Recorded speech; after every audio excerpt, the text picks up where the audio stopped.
Halo, Assalamualaikum. Kelompok kami mengambil tema konsumsi dan produksi yang bertanggung jawab terhadap kesehatan yang baik dan kesejahteraan. Halo, perkenalkan nama saya Eni, NPM saya 1851101. Saya dari kelas 5 1 IHMB. Halo, perkenalkan nama saya Putri Safira Udesti Yusofi dengan nomor NPM 1851138 dari kelas 5 IHMB. Halo, perkenalkan nama saya Nabila Gata Kristi, NPM 1851023, kelas 5 IHMB. Saya Noviana, NPM 1851141, kelas 5 IHMB. Iya, NPM 1851114, kelas 5 IHMB.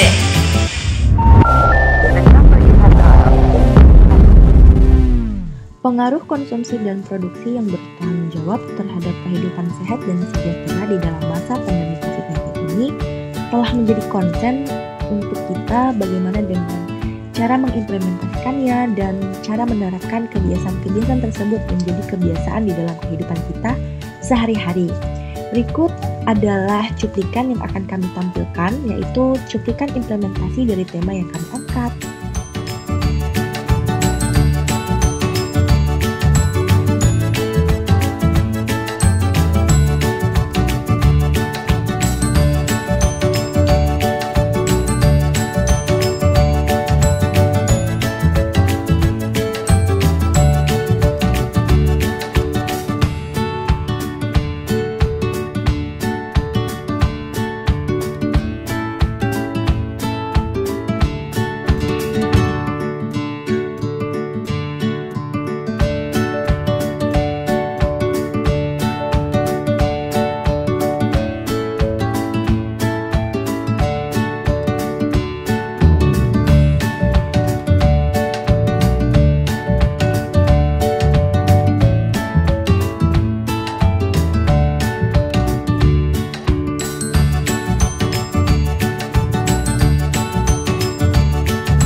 Jadi kami dari kelompok 4, tema kami adalah konsumsi dan produksi yang bertanggung jawab terhadap kehidupan sehat dan sejahtera.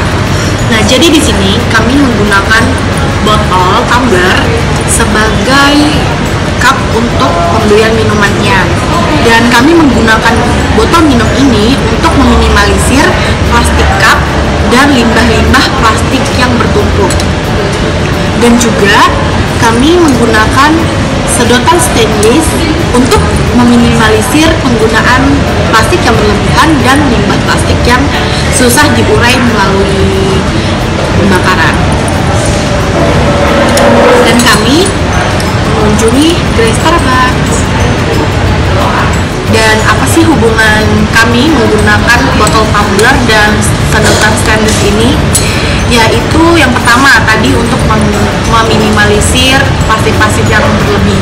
Nah, plastik-plastik yang berlebih di limbah tempat pembuangan sampah itu pasti akan menyebar di seluruh udara ya kan pastinya, dan itu juga akan mengganggu kehidupan kita ke depannya untuk adanya berbagai penyakit dan lain-lain. Dan maka dari itu kelompok kami menggunakan botol dan sedotan stainless lalu membuang sampah pada tempatnya. Nah, maka dari itu kami mengambil tema konsumsi dan produksi yang bertanggung jawab terhadap kehidupan sehat dan sejahtera untuk agar masyarakat hidupnya lebih sejahtera dengan pengurangan sampah plastik. Makanya no plastik biar semuanya hidup sehat.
Pada lokasi kedua, kami mengunjungi gerai McDonald di cabang Batam Center.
Kan di putaran video awal itu kan kita udah nunjukin nih bagaimana langkah kita, salah satu langkahnya untuk meminimalisir penggunaan plastik gitu kan. Nah sepertinya kayak tadi di video awal itu kan kita dari yang pipet plastik kita ganti ke yang stainless. Nah kalau yang kali ini saya tuh bakal jelasin nih tentang penggunaan box yang terbuat dari paper dan bukan dari gabus. Seperti contohnya ini di salah satu store junk food gitu yang ada di Batam, yaitu McD. Nah McD ini kan dia kan, ini kebetulan nih saya memesannya tuh yang nugget. Nah jadi dia dapat box kecil, tapi dia box kecil ini dia bahannya tuh yang terbuat dari paper. Nah kemudian tuh ada juga nih es krim. Es krim ini dulu tuh sebenarnya boxnya itu dari yang plastik gitu, cuma sekarang kan udah kayak mulai ada gerakan istilahnya no plastik gitu, kayak mengurangi penggunaan plastik gitu kan. Maka sekarang tuh dibuat tuh kayak gelas buat es krimnya itu yang terbuat dari paper. Nah yang paper ini kan kebanyakan pasti kayak paper itu agak nyerap air, cuma ini kemasannya beneran bagus. Jadi kayak McD ini udah termasuk salah satu store yang mulai melakukan gerakan untuk mengurangi plastik. Nah, yang pertama tadi itu kan kayak ada boxnya itu dipakai itu dari paper, bukan dari gabus atau plastik lagi. Nah, kemudian yang gelas ice creamnya ini juga gitu. Sekarang ini udah pakai yang gelas paper, dulunya plastik. Kemudian, nah cuma kebetulan kita tuh nggak mesen yang minumannya. Kalau minumannya itu kan dulu tuh kayak gelas, cuman ada tutupnya sama pipet yang plastik gitu. Cuman sekarang kan mereka udah enggak, jadi hanya dikasih gelas yang berisi minuman tanpa tutup ataupun pipet lagi. Nah itu termasuk salah satu langkah dari mereka buat go green gitu kan, buat istilahnya mengurangi penggunaan plastik atau gabus atau bahan-bahan yang susah terurai gitu. Karena penggunaan seperti plastik, gabus seperti itu, jika kita gunakan terus-menerus, maka kan sampahnya itu kan otomatis kan makin hari makin banyak. Yang makan juga tiap hari ada kan, jadi sampahnya itu bakal menumpuk dan susah terurai. Sedangkan kalau yang kita penggunaannya menggunakan paper kertas seperti ini, nah setelah kita menghabiskan makanan kita bisa melipat papernya ini, kita lipat dan kita kelompokkan dia ke sampah yang mana gitu. Nah setelah kita membagi atau mengelompokkan sampahnya itu, maka sampah dari papernya ini itu bisa didaur ulang kembali gitu. Berbeda dengan plastik. Jika plastik kita gunakan, habis itu kita buang, setelah itu kita buang, maka sampahnya itu tidak akan atau susah untuk diurai kembali gitu. Dan maka lama-kelamaan akan menjadi penumpukan yang lama-kelamaan tidak hanya ada di sampahnya, itu tidak hanya ada di darat saja, bahkan untuk sekarang itu di lautan itu udah banyak banget sampah-sampah plastik karena tindakan ya manusia ya, ada yang istilahnya kurang mencintai alam gitu, kurang peduli dengan alam. Jadi salah satu contohnya adalah kayak di store junk food ini gitu, mereka penggunaannya tuh udah mulai banyak menggunakan paper, dan paper ini sampahnya itu bisa didaur ulang kembali gitu.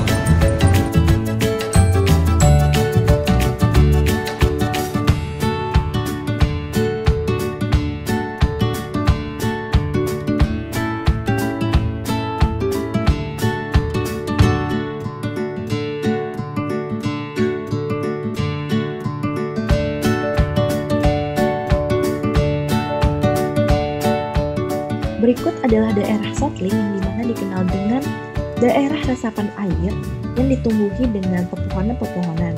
Ini adalah hutan lindung yang dimana berisi banyak sekali oksigen untuk kesejahteraan hidup manusia dan kesehatan hidup manusia.